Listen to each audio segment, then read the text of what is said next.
नमस्कार दोस्तों, कैसे आप सभी। उम्मीद है बहुत अच्छे होंगे। हम ब्रिटिश भारत में प्रकाशित समाचार पत्र एवं पत्रिकाएं देख रहे थे और इस टॉपिक पे आज का हमारा ये दूसरा वीडियो। ठीक है, तो चलिए स्टार्ट करते हैं। नेटिव ओपिनियन समाचार पत्र है। नेटिव ओपिनियन ये किस भाषा में प्रकाशित होती थी? तो अंग्रेजी भाषा में प्रकाशित होती थी और 1864 से इसका प्रकाशन प्रारंभ हुआ था। कहाँ से हुआ था? तो बम्बई से हुआ था। और इसके संपादक हैं, संस्थापक या संपादक कौन है? तो वी.एन. मांडलिक है। कौन है? वी.एन. मांडलिक। तो ध्यान रखना है कि वी.एन. मांडलिक है। नेटिव ओपिनियन जो अखबार है वो किस भाषा में प्रकाशित होती थी? तो अंग्रेजी में। किस वर्ष से इसका प्रकाशन प्रारंभ हुआ? तो 1864 से। और कहाँ से प्रारंभ हुआ? तो बम्बई से। और इसके संस्थापक या संपादक जो थे वी.एन. मांडलिक थे। तो ध्यान रखना है कौन थे इसके संस्थापक? तो वी.एन. मांडलिक। चलिए नेक्स्ट पे चलते हैं। उसके बाद आता है बंगाली समाचार पत्र जो था, बंगाली समाचार पत्र वो अंग्रेजी भाषा का था, यानी उसकी भाषा जो थी अंग्रेजी थी। और वो 1879 से उसका प्रकाशन प्रारंभ हो गया था। कहाँ से प्रारंभ हुआ था? तो कलकत्ता से प्रारंभ हुआ था। और उसके संस्थापक या संपादक कौन थे? तो सुरेंद्र नाथ बनर्जी। तो ध्यान रखना है बंगाली जो है अंग्रेजी भाषा की पत्रिका थी और इसका प्रकाशन स्थल कलकत्ता है और 1889 से इसका प्रकाशन प्रारंभ हो गया था। और इसके जो संस्थापक थे कौन थे? तो सुरेंद्र नाथ बनर्जी। तो बंगाली जो पत्रिका थी उसके संस्थापक कौन थे? तो सुरेंद्र नाथ बनर्जी थे। तो ध्यान रखना है कौन थे? सुरेंद्र नाथ बनर्जी। नेक्स्ट पे चलते हैं। उसके बाद आता है दर्पण जो समाचार पत्रिका थी वो मराठी भाषा में प्रकाशित होती थी। किस भाषा में होती थी? दर्पण तो मराठी भाषा में होती थी। और 1832 से वो प्रकाशित होती थी। कहाँ से? तो मुंबई से प्रकाशित होती थी 1832 ईस्वी से। अगर संस्थापक की बात करें तो बाल शास्त्री इसके संस्थापक थे। तो यानी दर्पण के जो संस्थापक कौन थे? तो बाल शास्त्री थे। और यह प्रथम मराठी समाचार पत्र था। तो ध्यान रखना है कि दर्पण मराठी भाषा में प्रकाशित होती थी और ये प्रथम मराठी समाचार पत्र था। और इसके संस्थापक कौन थे? तो बाल शास्त्री थे। तो ध्यान रखना है, पूछ सकता है कि दर्पण की जो भाषा थी तो कौन सी थी? मराठी थी। और इसके संस्थापक कौन थे? तो बाल शास्त्री थे। ध्यान रखना है ये कि प्रथम मराठी समाचार पत्र था ये। ठीक है, तो इसको ध्यान रखना है, इंपॉर्टेंट पॉइंट है। नेक्स्ट पे चलते हैं।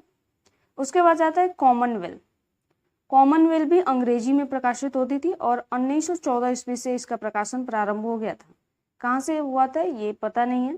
ठीक है, और इसके जो संस्थापक कौन थी? तो एनी बेसेंट थी। तो ध्यान रखना है कॉमनवेल्थ जो पत्रिका है किसकी है? तो एनी बेसेंट की है। कॉमनवेल्थ किसकी है? तो एनी बेसेंट की है। ये इंपॉर्टेंट है, ध्यान रखते हैं।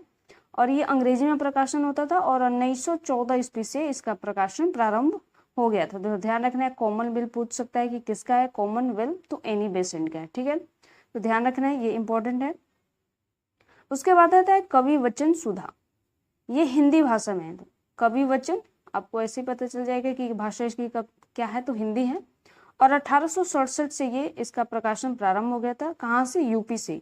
उस टाइम पे यूपी को संयुक्त प्रांत कहा जाता था। ध्यान रखना है कि यूपी यानी संयुक्त प्रांत से इसका जो प्रकाशन प्रारंभ हो गया था। और इसके जो संस्थापक थे भारतेंदु हरिश्चंद्र थे। तो कौन थे? भारतेंदु हरिश्चंद्र। कवि वचन सुधा जो है भारतेंदु हरिश्चंद्र की पत्रिका है और ये हिंदी भाषा में प्रकाशित होती थी 1867 ईस्वी से और यूपी से, संयुक्त प्रांत यूपी से। ठीक है, तो इंपॉर्टेंट है, इसको भी ध्यान रखना है। नेक्स्ट पे चलते हैं। उसके बाद आता है हरिश्चंद्र मैगजीन। ये भी हिंदी भाषा की है। ध्यान रखना है कि हरिश्चंद्र मैगजीन की भाषा क्या है? हिंदी है। और 1872 से 73 में इसका प्रकाशन प्रारंभ हो गया था। ये भी संयुक्त प्रांत यूपी का है। और भारतेंदु ये भी हरिश्चंद्र का है। तो दोनों भारतेंदु हरिश्चंद्र का है, कवि वचन सुधा और हरिश्चंद्र मैगजीन। तो ध्यान रखना है भारतेंदु हरिश्चंद्र की ये दोनों पत्रिकाएं हैं। नेक्स्ट पे चलते हैं। उसके बाद आता है हिंदुस्तान स्टैंडर्ड्स। हिंदुस्तान स्टैंडर्ड्स जो है अंग्रेजी भाषा का है। ध्यान रखें, स्टैंडर्ड्स अंग्रेजी भाषा का। और 1899 से इसका प्रकाशन प्रारंभ हो गया था। कहाँ से? तो दिल्ली से। हिंदुस्तान स्टैंडर्ड्स अंग्रेजी भाषा की, 1899 से इसका प्रकाशन प्रारंभ हो गया था दिल्ली से।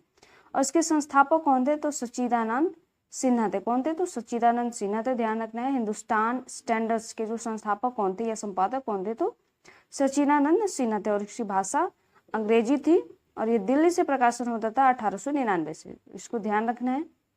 ठीक है, नेक्स्ट पे चलते हैं। उसके बाद है हिंदी प्रदीप। हिंदी प्रदीप क्या है? हिंदी भाषा की है। ध्यान रहेगा कि हिंदी प्रदीप किस भाषा की है, तो हिंदी बात है कि 1877 से इसका प्रकाशन प्रारंभ हो गया था संयुक्त प्रांत यूपी से। ये भी यूपी का है, तो 3 ठो यूपी के आगे हैं, आपको ध्यान रहेगा। ठीक है, और संस्थापक कौन थे? बालकृष्ण भट्ट। इसके संस्थापक या संपादक कौन है? तो बालकृष्ण भट्ट। हिंदी प्रदीप बालकृष्ण भट्ट की है। ठीक है, हिंदी भाषा की है और संयुक्त प्रांत यूपी से इसका प्रकाशन स्थल होता है और 1877 ईस्वी से इसका प्रकाशन प्रारंभ हो गया था। ठीक है, नेक्स्ट पे चलते हैं। उसके बाद आता है यंग इंडिया। यंग इंडिया जो है अंग्रेजी भाषा की पत्रिका थी। यंग इंडिया अंग्रेजी भाषा की पत्रिका थी और 1919 से इसका प्रकाशन आरंभ हो गया था। तो ध्यान रखना है, इसका प्रकाशन वर्ष ध्यान रखना है कि कब इसका प्रकाशन स्थापन और कहाँ से हुआ था, तो अहमदाबाद गुजरात का है वहां से। और ये किसका है? तो महात्मा गांधी का है। तो ये इंपॉर्टेंट है, इसको भी ध्यान रखना है। यंग इंडिया जो पत्रिका समाचार पत्र या पत्रिका है किसकी है? तो महात्मा गांधी की। और 1919 से इसका प्रकाशन प्रारंभ हो गया था। अंग्रेजी भाषा की ये पत्रिका थी। ठीक है, नेक्स्ट पे चलते हैं। अब आता है नवजीवन। नवजीवन ये 2 भाषाओं में प्रकाशित होती थी, एक गुजराती और दूसरा हिंदी। तो ध्यान रखना है, एक गुजराती में इसका प्रकाशन होता था और एक हिंदी में होता था। और ये भी 1919 में इसका प्रकाशन प्रारंभ हो गया था अहमदाबाद से। और ये भी किसका है? तो महात्मा गांधी का है। तो नवजीवन ये भी महात्मा गांधी का है, तो ध्यान रखना है इसको भी। नेक्स्ट चलते हैं। उसके बाद आता है हरिजन। ये 3 भाषाओं में प्रकाशित होती थी, अंग्रेजी, हिंदी और गुजराती। तो ध्यान रखना है, हरिजन 2 पत्रिका है महात्मा गांधी की, ये भी है। और 1833 ईस्वी से इसका प्रकाशन प्रारंभ हो गया था हरिजन। और ये 3 भाषाओं में प्रकाशित हो सकते हैं। इसका प्रकाशन की जो भाषा है उसको ध्यान रखना है कि प्रकाशन की भाषा इसकी 3 है। तो ये हरिजन पूछ सकता है किसका है, तो महात्मा गांधी का। और कितनी भाषाओं में इसका प्रकाशन होता था? तो 3 में, अंग्रेजी, हिंदी और गुजराती। इसको ध्यान रखना है। ठीक है, नेक्स्ट पे चलते हैं। द इंडिपेंडेंट, ये अंग्रेजी भाषा की है, द इंडिपेंडेंट। ठीक है, और ये 1919 में इसका भी प्रकाशन हो गया था, प्रारंभ हो गया था। और ये इलाहाबाद से इसका प्रकाशन होता था। और ये किसका है? तो मोतीलाल नेहरू जी का है। ठीक है, तो ध्यान रखना, मोतीलाल नेहरू का है द इंडिपेंडेंट। द इंडिपेंडेंट जो पत्रिका है वो अंग्रेजी भाषा की है और 1919 से इसका प्रकाशन प्रारंभ हो गया था इलाहाबाद से। और ये इसके संस्थापक या संपादक कौन है? तो मोतीलाल नेहरू है। तो ये सारे इंपॉर्टेंट थे, ध्यान रखना है इनको। ठीक है, तो गाइस मिलते हैं नेक्स्ट वीडियो में, तब तक के लिए धन्यवाद।